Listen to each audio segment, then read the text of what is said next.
如果你唔係 designer 啦，但成日都要整 event poster 啊、整通告呢啲 design 嘅嘢啊，然之後仲要 OT 留低慢慢執喎。今日咧就教你一招咧，叫 Claude 咧可以幫你出個 design 嘅第一稿，唔識 design 都可以做到。第一步就係去 Claude 嘅設定啦，開啟 connector 連接器，然之後揾 Canva。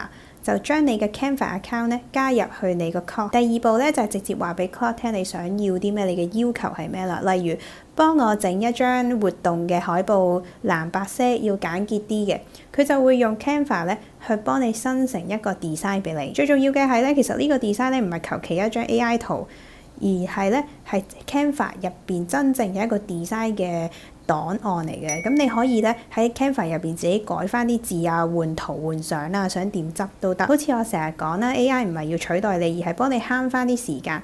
第一個 draft 咧可以交俾 AI， 但最後把關咧一定係要交翻俾你自己。如果你都想知 Claude 咧可以用 Canva 做到啲乜嘢，我就整咗一套 prompt， 你留言 Canva 我就會 send 俾你。